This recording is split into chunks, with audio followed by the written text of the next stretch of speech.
Welcome back to What Arty Noobs with Channel Disturbance. This is a 105 leFH18B2, the French Tier 5 Premium SPG, also known as Fifi La Pew Pew, a leFH or a leaf blower, or if you happen to be Jingles, leFH. And this one's on the north spawn of Murovanka under the command of Mighty Dwarf 36. And he's just platooned with Bobber GSM and they're both in Fifis. Well, this is a heavy tank armed with an artillery. It's the Char B1 that's been altered to carry an artillery piece on top.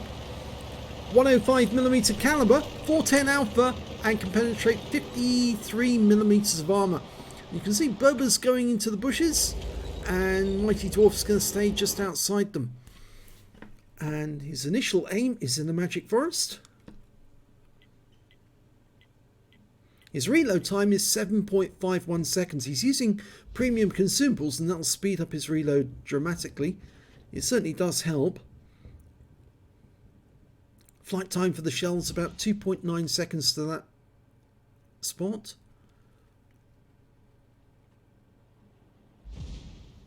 Looking for the first enemy tank.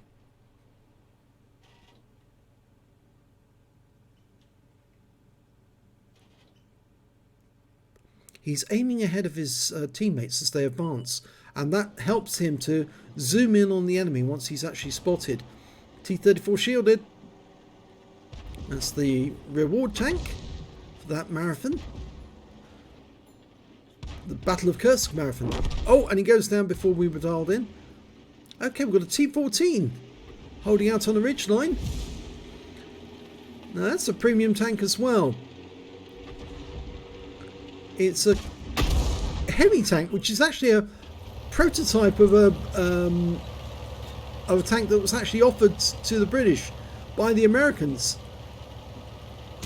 The Americans sent one over to the UK, which is, if I remember correctly, at Bovington, and they kept the other one for trials. And it's not. It looks like a Sherman, but it's not a Sherman. It's actually quite different. Round out on the KD85. Oh, that zipped right over his engine deck. And it looks like he's running backwards and forwards to the corner. Nice hit right into his side for 138, and Bob is hitting him as well. Picked up some damage assist there. Oh, he's moved. Yep, he's obviously fixed his tracks and he's now moving backwards and forwards. And he's actually extending the movement to avoid the shells. He knows he's being focused on by two Arty, and that's making him a little more cautious. Lots of shell craters accumulating there. Gone back to the T-14. It looks like a Sherman, but it isn't a Sherman. In fact, the armor's not very good on it, but it does have good angling. And Bobber gets the kill.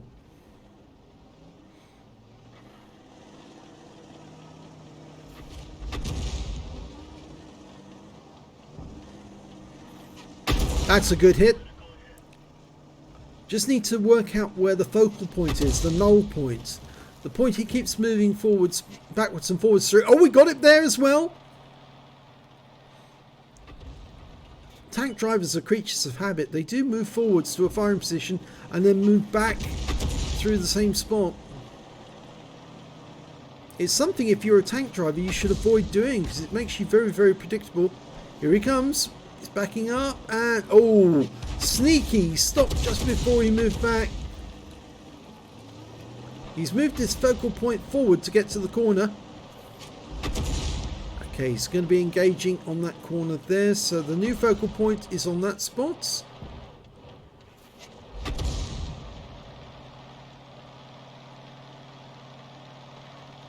A lot of shells been used on this corner. That's it, that's the kill shot. That's what they call the money shot. And that normally has a completely different context.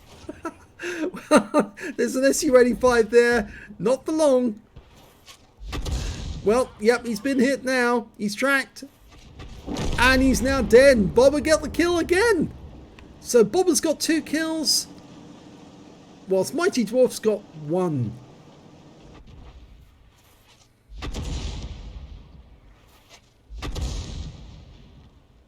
trying to work out where that KV-1 went. But over in the Magic Forest, there's a number of enemy tanks. And they are advancing. So the T-78 there for a moment. T-3485. Oh, Churchill and an M10.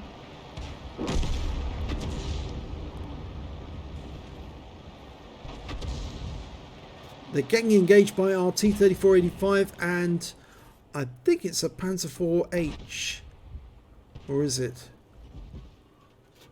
No, it's a VK3601H. And a kill on the T-78! Nice one.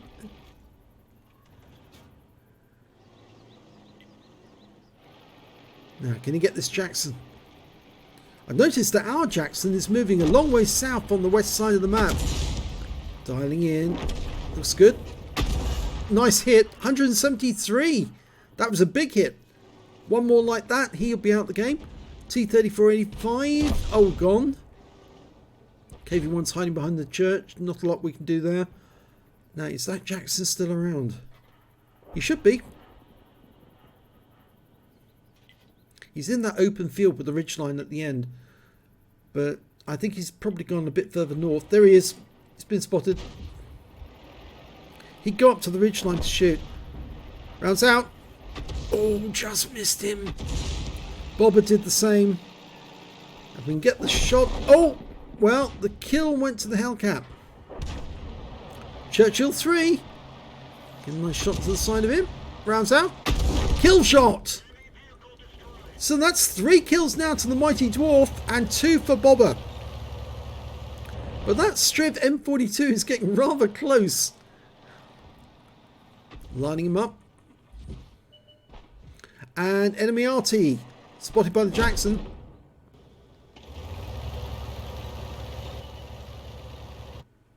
Striv is getting close, but he's just been killed by the Hellcat. So there's 3 enemy remaining at the moment. The KV-1, the M10, and a Jagdpanzer IV. And we haven't seen the Jagdpanzer IV yet. There's the KV-1. If we can get the kill on this one, or if Bobber gets the kill rather, then this will be 3 kills. That'll be a brothers in arms. Oh, and the kill goes to the Hellcat. So we just need Bobber to get another kill.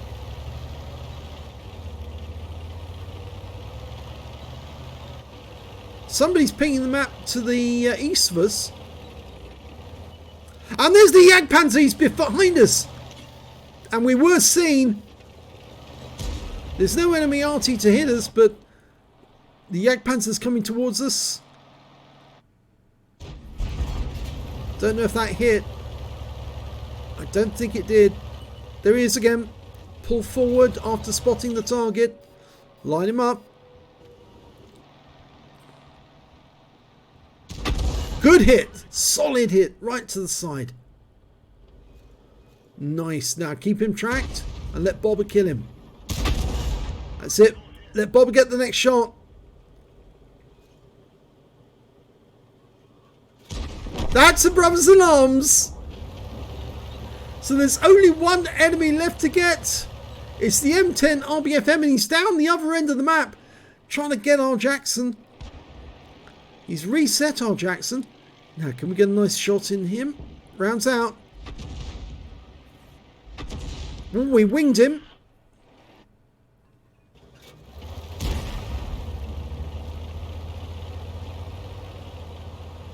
It's a tense ending. 3 against 1.